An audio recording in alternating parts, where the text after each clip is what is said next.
जाङभित्रै गाडी लिएर छिरेको हो नि लडाइँ पऱ्यो भने भाग्ने राजा चाहियो मेरो सम्पत्ति आधी दिन तयार छु लडौँ न लड्नु पऱ्यो नि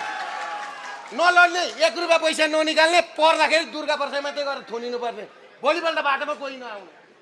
नआउने अनि त्यस पछाडि राजा आउँछन् अनि होटलमा भेला भयो युट्युबमा बोल्यो अनि त्यहाँबाट बेलुका त्यही युट्युबको भिडियो हेऱ्यो बाँदरले ऐना हेरे जस्तो अनि त्यहाँबाट चित्त बुझायो बस्यो यो तरिकाले हुन्छ यो मैले तपाईहरु सबैलाई के बुझाउन खोजेको भने गोचेको यो बुझ्नुस् मैले धेरैजनाले सुनेको छ दुर्गा प्रसादले यो गर्यो त्यो गर्यो दुर्गा प्रसादले केही गरेको छैन दुर्गा प्रसाद बिक्दैन दुर्गा प्रसाद कुनै भारतीय पक्षको मान्छे पनि होइन अमेरिकन पक्षको मान्छे पनि होइन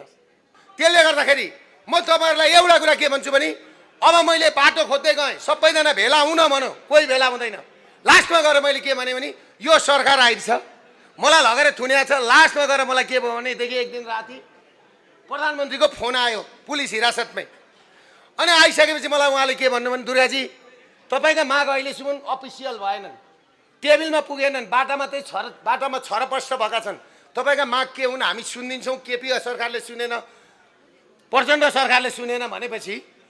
म वार्तामा गएको तर मैले प्रधानमन्त्रीको लेटर प्याडमा के भनेर लेखाएर ल्याएको छु भने राज संस्था र हिन्दू राष्ट्रको विषयमा